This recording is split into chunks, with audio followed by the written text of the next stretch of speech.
بنگلہ دیش انتخابات میں بی این پی نے واضح اکثریت حاصل کر لی۔ 13ویں پارلیمانی انتخابات کے غیر حتمی نتائج آنے کا سلسلہ جاری۔ 299 میں سے بی این پی اتحاد کی 213 نشستوں پر برتری۔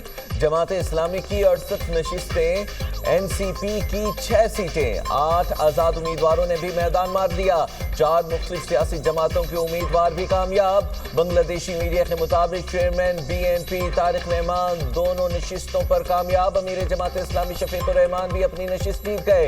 اتحادی طالب علم رہنما ناہید اسلام نے ریکارڈ ووٹ لے کر کامیابی سمیٹی۔ سیکریٹری الیکشن کمیشن بنگلہ دیش کے مطابق عام انتخابات میں ٹرن آؤٹ 60% سے زائد رہا۔ چیئرمین بنگلہ دیش نیشنلسٹ پارٹی طارق رحمان کی کارکنان کو جشن سے گریز اور ملک کی بہتری کے لیے دعاؤں کی ہدایت۔ بنگلہ دیش ریفرنڈم میں اکثریت کا آئینی اصلاحات کے حق میں ووٹ 65.3%۔ ووٹرز کی اصلاحات کی حمایت 34.7% نے مخالفت میں ووٹ دیا۔ ریفرنڈم کے اہم نکات میں کہا گیا حکومت اپنی مرضی سے آئینی ترمیم نہیں کر سکے گی۔ اہم آئینی تبدیلیوں کے لیے ریفرنڈم لازمی کروایا جائے گا۔ کوئی بھی سیاسی شخصیت 10 سال سے زیادہ وزیراعظم نہیں رہ سکے گی۔ صدر سزا یافتہ مجرم کو اپنی مرضی سے معاف نہیں کر سکیں گے۔ بنگلہ دیش کے انتخابات میں 7 خواتین بھی منتخب ہو گئی۔ بی این پی کے افروزہ خان، عشرت سلطانہ، تاشینہ رشدید کامیاب ہو گئیں۔ شمع عبیدی، نایاب وصف کمال اور فرزانہ شرمینہ نے بھی میدان مار لیا۔ بیرسٹر رحمینہ فرحان نے آزاد حیثیت سے کامیابی سمیٹی۔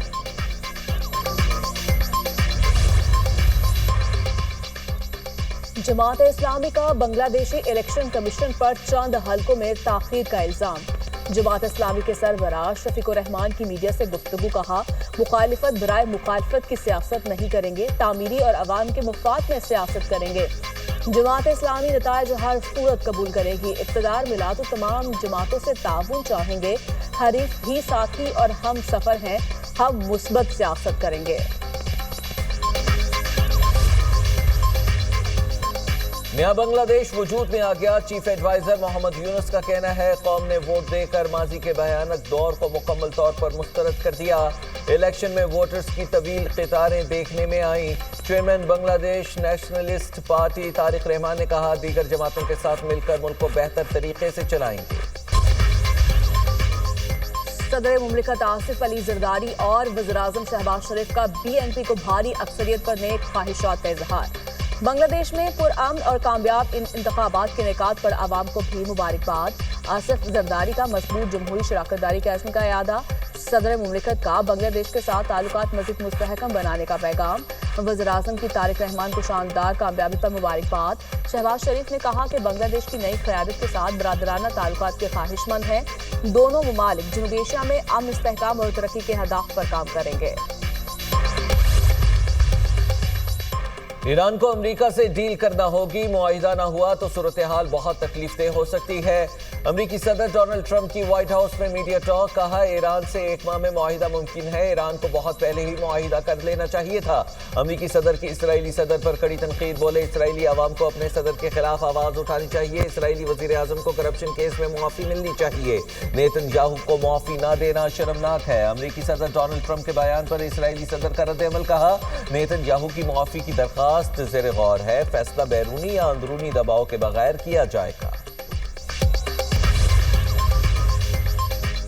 غزہ بورڈ آف پیس کے پہلے اجلاس میں اہم اعلانات متوقع۔ صدر ٹرمپ اگلے ہفتے غزہ امن بورڈ میں مزید ملکوں کی شمولیت کا اعلان کریں گے۔ امریکی عہدیدار کا کہنا ہے امریکی صدر غزہ کے لیے اربوں ڈالر فنڈنگ پلان کا بھی اعلان کریں گے۔ غزہ اسٹیبلائزیشن فورس کے لیے مختلف ممالک نے فوج مختص کر دی۔ اجلاس میں کم از کم 20 ممالک کے وفود شرکت کریں گے۔ غزہ بورڈ آف پیس کا اجلاس 19 فروری کو واشنگٹن میں ہوگا۔ افغان سرزمین دہشت گردی کے لیے استعمال ہو رہی ہے۔ افغانستان میں دہشت گرد گروہوں کی موجودگی پر تشویش ہے۔ مستقل پاکستانی مندوب عاصم افتخار کا سلامتی کونسل میں بیان، کہا یہ گروہ پاکستان کے خلاف دہشت گرد حملوں کے ذمہ دار رہے ہیں۔ حالیہ دہشت گردی کے واقعات میں 80 بے گناہ پاکستانی جاں بحق ہوئے۔ ان حملوں کی منصوبہ بندی کے لیے افغان سرزمین استعمال کی گئی۔ طالبان افغان زمین کسی ملک کے خلاف استعمال نہ ہونے دے۔ افغان عبوری حکومت انسداد دہشت گردی کے وعدوں کو پورا کرے۔ افغانستان میں انسانی بحران اور خواتین خواتین کے حقوق کی پامالی پر تشویش ہے۔ اپوزیشن اتحاد کا بانی پی ٹی آئی کی صحت پر آج دھرنے کا اعلان۔ علامہ ناصر عباس نے کہا، نماز جمعہ کے بعد پارلیمنٹ ہاؤس کے باہر دھرنا دیں گے۔ ہمارا مطالبہ ہے بانی پی ٹی آئی ان کے ڈاکٹرز کو ان کی رسائی دی جائے۔ اپوزیشن لیڈر قومی اسمبلی محمود خان اچکزئی نے کہا، دھرنے میں مطالبات رکھے گئے، مطالبات تسلیم ہونے تک دھرنا جاری رہے گا، کچھ غلط ہوا تو ذمہ دار حکومت ہوگی۔ پی ٹی آئی رہنما شفیع جان نے پروگرام دنیا مہر بخاری کے ساتھ میں گفتگو کرتے ہوئے کہا، کارکنوں نے خود روڈ بندش کا اعلان کر دیا، آج پورا خیبر پختونخوا بند ہوگا، ہم 16 فروری تک انتظار نہیں کریں گے، حکومت اگر میڈیکل بورڈ بنائے گی تو ہمیں کوئی اعتبار نہیں۔ 16 فروری تک انتظار کرنا کوئی انتظار نہیں ہوگا۔ ہمارے کارکنوں نے آج خود، ابھی آپ ایکس پہ جائیں، لوگوں نے خود روڈ بندش کا اعلان کر دیا، پورا خیبر پختونخوا بند ہوگا۔ یہ جو چیز نارملائز کرنے کی کوشش کر رہے ہیں، یہ نارملائز نہیں ہوگی۔ بانی پی ٹی آئی نے بتایا، دائیں آنکھ سے 85% نظر نہیں آتا۔ ڈیالہ جیل میں تحریک انصاف کے بانی سے ملاقات کرنے والے بیرسٹر سلمان صفدر کی 7 صفحات پر مشتمل تفصیلی رپورٹ جاری۔ رپورٹ کے مطابق بانی نے بتایا کہ بینائی کا مسئلہ ہوا تو بار بار شکایت کے باوجود سپرنٹینڈنٹ جیل نے 3 ماہ تک علاج نہیں کرایا۔ دائیں آنکھ کی بینائی مکمل ختم ہونے پر علاج شروع کیا گیا۔ انہوں نے ذاتی ڈاکٹر سے معائنہ کرانے کا مطالبہ کیا، جبکہ طبی معائنہ کسی ماہر ڈاکٹر سے بھی کرایا جا سکتا ہے۔ یہ بھی بتایا، گرمیوں میں ریفریجریٹر کی سہولت میسر نہیں، حبس ہو جاتا ہے، جبکہ مچھر اور کیڑے مکوڑے بھی ہوتے ہیں۔ 2-3 بار فوڈ پوائزننگ ہوئی۔ رپورٹ کے مطابق ملاقات کے دوران بانی پی ٹی آئی بار بار آنکھوں سے پانی صاف کرتے رہے، باقاعدگی سے بلڈ ٹیسٹ نہ کرانے کی بھی شکایات کی۔ عدالت وکلا سے بانی پی ٹی آئی کی ملاقات کے معاملے پر مداخلت کرے، بانی پی ٹی آئی کا اہل خانہ کے ساتھ بلا تعصب ملاقات کروائی جائے۔ سلمان صفدر کی رپورٹ میں سفارش رپورٹ کے مطابق بانی پی ٹی آئی کافی، دلیا اور چند کھجوروں سے ناشتہ کرتے ہیں، دستیاب مشینوں سے ایکسرسائز کرتے ہیں، 3:30 سے 4 بجے کے درمیان دوپہر کا کھانا کھاتے ہیں، 2 دن چکن، 2 دن گوشت اور 2 دن دال کھاتے ہیں۔ کھانے کے اخراجات فیملی ادا کرتی ہے۔ رات میں فروٹس، دودھ اور کھجوریں کھاتے ہیں۔ پینے کے لیے منرل واٹر کی بوتل دستیاب ہے۔ شام 5:30 سے صبح 10 بجے تک سیل میں رہتے ہیں۔ سیل کے اندر تقریباً 4.5 بائی 4.5 کا ٹوائلٹ تھا، جس کو 4 فٹ اونچی دیوار سے الگ کیا گیا تھا اور اس کی چھت نہیں تھی۔ صفائی کے حوالے سے ٹوائلٹ کے باہر بہتری کی گنجائش ہے۔ سیل کے اندر ٹوائلٹ ہونے کے باوجود کوئی ایگزاسٹ سسٹم نہیں تھا۔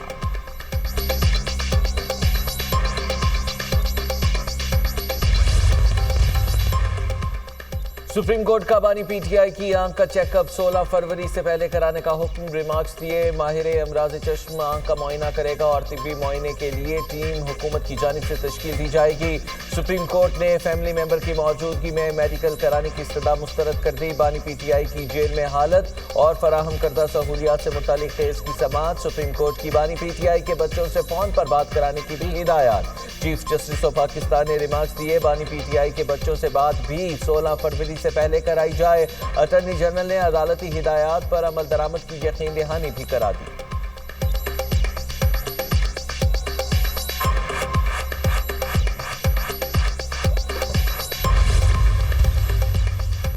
کسی کی صحت پر سیاست نہیں ہونی چاہیے، سینیٹر رانا ثناء اللہ نے سینٹ اجلاس میں اظہار خیال کرتے ہوئے کہا۔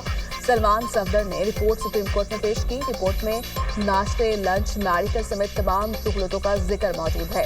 یہ رپورٹ از خود قید تنہائی کے بیانی کی نفی ہے۔ چیف جسٹس نے سلمان صفدر اور جیل سپرنٹینڈنٹ کی رپورٹس کو ایک جیسا کہا۔ بانی پی ٹی آئی نے یہ نہیں کہا ان کا علاج نہیں کرایا گیا، انہوں نے صرف یہ کہا وہ مہیا کردہ علاج سے مطمئن نہیں۔ بانی پی ٹی آئی نے جب شکایت کی انہیں علاج کی سہولت دی گئی، آنکھ کی تکلیف پر انہیں پیمس بھی لایا گیا۔ حکومت یا جیل انتظامیہ کی جانب سے قیدیوں کی صحت پر سیاست کرنا جرم ہے، اس علاج اور قید پر سیاست کرنا بھی جرم ہی ہے۔ سینٹ اجلاس میں پی ٹی آئی ارکان کا شور شرابہ۔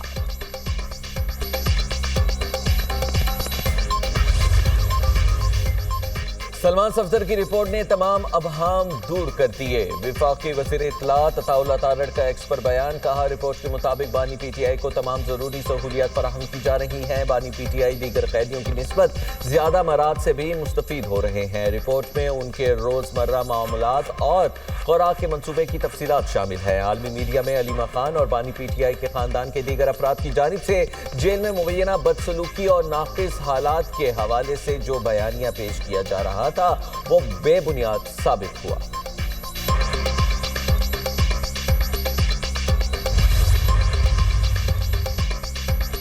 بانی پی ٹی آئی کی ایک آنکھ تقریباً ضائع ہو گئی، سلمان اکرم راجہ کی تنقید، کہا انہوں نے تو کہا تھا 20 منٹ علاج کے بعد آنکھ ٹھیک ہو گئی۔ بانی پی ٹی آئی کو 3 ماہ سے آنکھ کی تکلیف تھی، کسی ڈاکٹر کو جیل میں نہیں بلایا گیا، ہم ہرگز خاموش نہیں بیٹھیں گے۔ بانی پی ٹی آئی کے ذاتی ڈاکٹرز کو جیل بھجوایا جائے۔ سہیل افریدی نے کہا فیملی کے سامنے بانی پی ٹی آئی کا علاج ہوگا، ہم تب مطمئن ہوں گے۔ کس کی کوتاہی سے بنائی گئی اور پھر انجیکشن لگانا پڑا، بار بار کہتے ہیں یہ پہلے بھی جھوٹے تھے، آج بھی ہیں، ان کی کسی بات پر اعتماد نہیں۔ محمود خان اچکزئی کو غلط رپورٹ دکھائی گئی۔ جنید اکبر بولے ہم مضبوط پاکستان اور مضبوط ادارے چاہتے ہیں، جو آئین کو نہیں مانتا میں اس کو دہشت گرد سمجھتا ہوں۔